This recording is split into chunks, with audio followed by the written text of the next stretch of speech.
Hey guys, what's going on? DaleyTactics here, and today we are back with another Star Wars video. This time around, we're going to be talking about why the Geonosians helped build the Death Star. Now this video was written by Holocron Keeper. I want to personally thank him so much for helping me out and writing this video. Phenomenal job, man. If you guys want to give him some love in the comment section below, I'm sure he would just feel really appreciative about that. So, let's get on with the video. We first see Geonosis in Star Wars Episode 2, Attack of the Clones, when Obi-Wan tracks Jango Fett to his meeting with the CIS. Known for its giant hives packed to the brim with native Geonosians and a harsh, burning sun, and really not much else, it begs one question. Why, out of all the millions of planets in the galaxy, did the grand leaders of many of the most influential and distinct companies and guilds choose to make this dusty, primal Outer Rim world their home base for the construction of their droid army, and later the Death Star? I think to fully understand the question, you need to take a step back and examine the Geonosians and their society as a whole. Their society is built heavily upon an age-old caste system, in a way inspired by bees, although with more fights to the death and backstabbing on the Geonosians' part. After all, we don't commonly see bees fighting to the death in gladiatorial arenas, but it might happen, who knows? To keep it simple, there are four main positions in the Geonosian structure.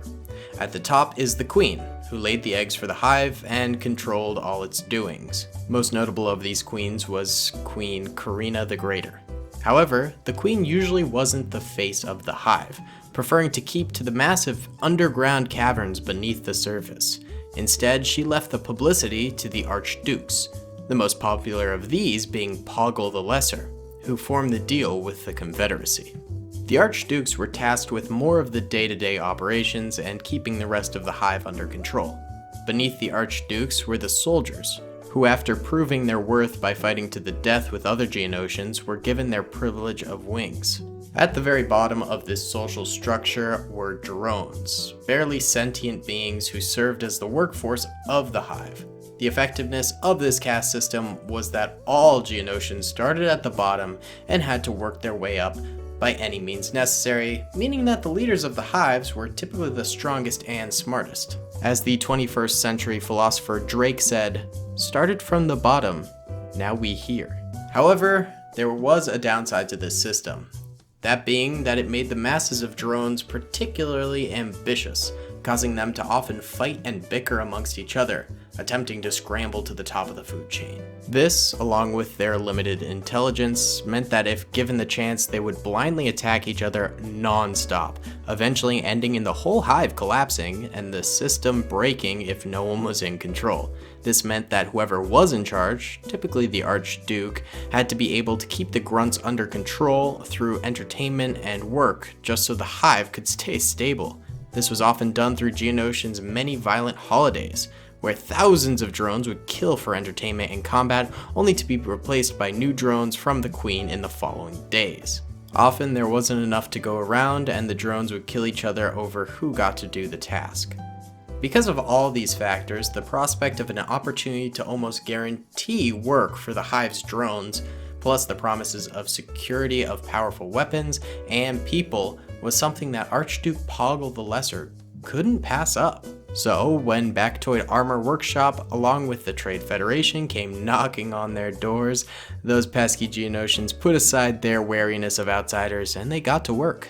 Not much is known about how the hives fared under the CIS's leadership, but considering their undying loyalty, often literally undying, it seems safe to say that the deal was mutually beneficial, with the Confederacy getting a cheap army and Poggle finding an opportunity to unite the hives and keep the peace.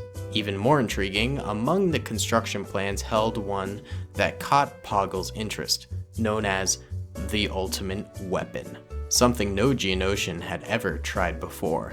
Quite literally, their final frontier, space. Of course, Poggle didn't know that what he was working on would someday be known as the Death Star. or that it was never intended to be used for the Confederacy. When the Clone Wars first began during the First Battle of Geonosis, Poggle was forced to purge the plans for the weapon, leaving the only copy in the hands of Count Dooku, who later gave it to Darth Sidious, who later leaked it to the Republic. A year later, during the Second Battle of Geonosis, Poggle the Lesser was captured and brought to prison back on Coruscant. When held there, he was often questioned by Republic interrogators and generals. On occasions about this ultimate weapon project, he denied knowing anything about it, playing it off as rumors. That is, until he met with Lieutenant Commander Orson Krennic, who confronted him with an offer. Krennic promised that he could give Poggle, as the position of leader, stability once again, in return for the Geonosians building the Death Star for the Republic rather than the CIS. The Republic could get easy, disposable labor in return for Poggle's return to power. Poggle accepted this deal and was brought back to his home planet, where construction for the superweapon began. Poggle was able to reunite the Hives once more as well, bringing stability back for a time after convincing them to trust the Republic.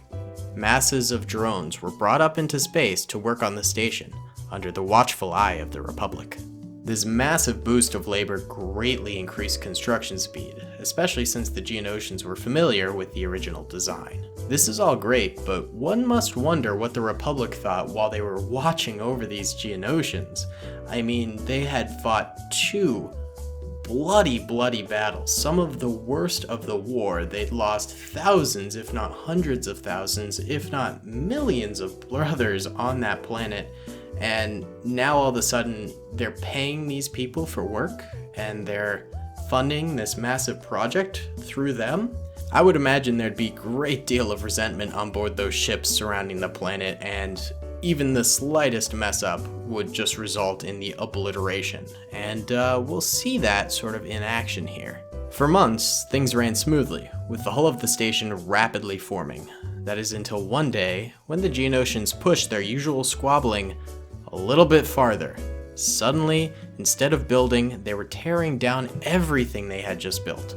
Before anyone in the Navy knew what was happening, Poggle had slipped through the Geonosis blockade. He was taking advantage of this diversion while he still had the chance to get away. That was the last time Poggle saw Geonosis or the Death Star. He died soon after at the end of the war, on Mustafar. Really dreadful place to die. Probably hot, sticky, you sweat a lot, you get burnt. No fun.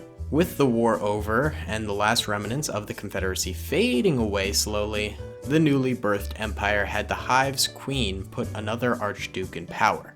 Both the queen and the nameless archduke were merely pawns at the mercy of the new government though, and were simply just there to keep the other Geonosians in line. Effectively, the empire now had the Geonosians as their slaves. The empire took this free labor and, as only the empire can do, milked it for all that baby was worth. Although the project had many setbacks, the help of the Geonosians was invaluable. It allowed the construction to move much quicker and cheaper than if other beings were used. Eventually, when the majority of the grunt work was complete and they moved the station, the Empire sterilized the entire Geonosian species to prevent any word of the project to be leaked. Wow, that's a backstab right there. Soon, all of the species besides one were wiped out, leaving Geonosis empty and uninhabited. Just like that, the civilization was all gone, almost forgotten due to the Empire's propaganda. Overall, the Geonosians proved crucial to the construction of the Death Star in both the designing and the manual labor of it, although in return they were all but destroyed. In a way, their legacy still lives in both the first and second Death Stars, even after extinction. Well guys, that was some insight into not only why the Geonosians helped build the Death Star, but how the Death Star was built in general. I think it was a really interesting topic to look at, and I think the writer here, Holocron Keeper, did a fantastic job writing, so big applause to him.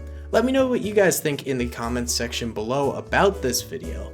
Do you think the Geonosians were abused, or do you think they had what was coming to them? I mean, they did do our boys in the Republic pretty dirty there for a while, so Who knows? Either way, guys, thank you so much for watching this video. Comment, rate, and subscribe if you enjoyed. And check out all the links in the description below if you want some fire merch, some awesome Instagram posts, Twitter thought vomit that I post every once in a while, Discord servers in there too, overtone teams down there. Check it all out, man. It's radical. But yeah, thank you guys so much for watching. I hope you enjoyed, and I'll see you all in the next video. Peace. I hope you guys enjoyed that video. Be sure to click that subscribe button for more content, and hit the notification bell if you'd like to be alerted to whenever I live stream or upload. Thanks so much.